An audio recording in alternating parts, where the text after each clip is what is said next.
I'm going to teach you guys what happens to your thermostat most of the time when it goes blank and you have a float switch installed at the air handler. This little plunger style device, when it gets water inside the collector, it's going to raise this little plunger and it's going to shut that off. Okay, so now what we're going to do, so I'm just going to play the operation game here and put that back in. And looks like I did good. I'm going to pour water in here, which is simulating the water bypassing the main drain, which is the one that would go out and be draining outside of your house. So this should go off once I start pouring the water in.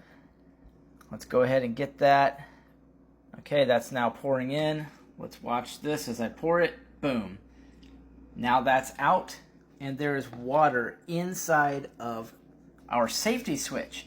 Now this doesn't mean that you can go and just empty this, okay? Because if your main drain's blocked, you're going to flood your house, you're going to flood your floor, your return could end up with 10 gallons of water in it.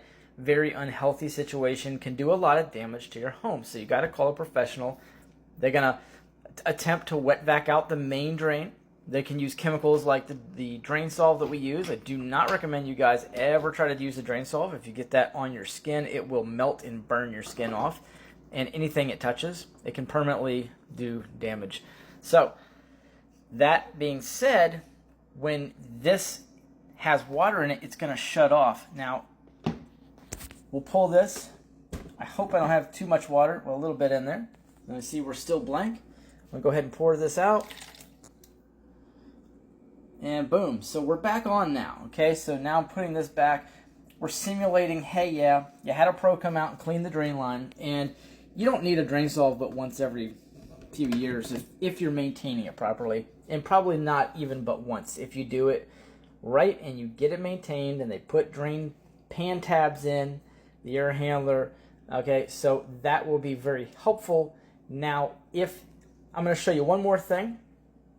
Once this comes back on, probably have to pause the video because this is the old ecobee.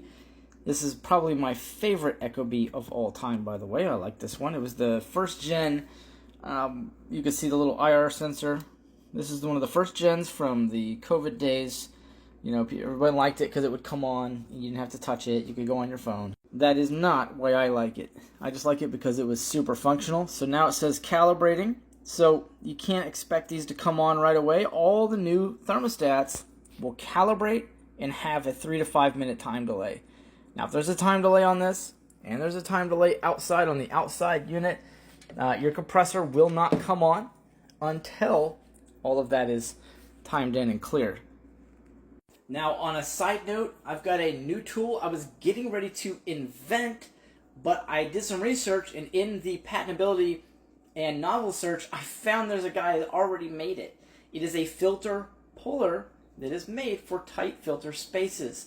I've got a link in the bio, wherever you can go to click that. So click my profile and go check that out. And you guys can grab that. It helps support my efforts here.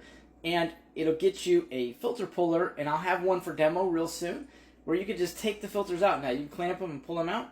And yeah, you could probably make something of your own to do it, maybe tape, some stuff like that. But a lot of these older units and some of the newer ones, they're installed really tight, and it's super difficult to get them out. I guess you know it. I'll show some videos soon on that. And while this is just about the time in, we're going to do a contactor test. I'm going to tell you why one unit is running and one unit is not running, because I want to give you as much information in this video as possible. But go click that link, and it's going to take you to Amazon, and you can order that. And I appreciate it. See you guys on the other side of this. All right, just a little bit more history here. Why did this go out? And then we'll talk about the contactor not pulling in and the outside unit not coming on. This transformer is, or something like it, and never go in there and touch it. I'm an HVAC guy, so I live for the danger. But this is a 40 VA, and this is going to pump out 24 volts, depending on the wires you have hooked up, or rather the technician has hooked up. And we've hooked up, or rather I've hooked up the 110 wires to this one. It's because I'm just plugging this into the wall right here for now. So this wire, two wires come out of the plunger. They come out of your SS2 float switch or some device similar. Does not have to be exactly like this.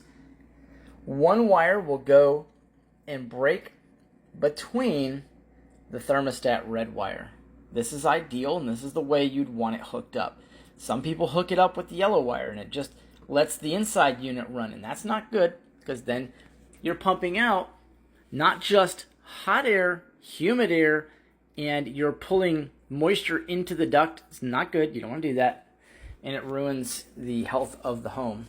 And in fact, this video is getting a little long. This calibration is taking forever, so I'm actually going to make the contactor a second video. Don't forget to go click that link, guys, and grab your filter puller today, and let me know how that thing works out for you. I can't wait to get mine in the mail. It's super easy to use, but you guys will see it.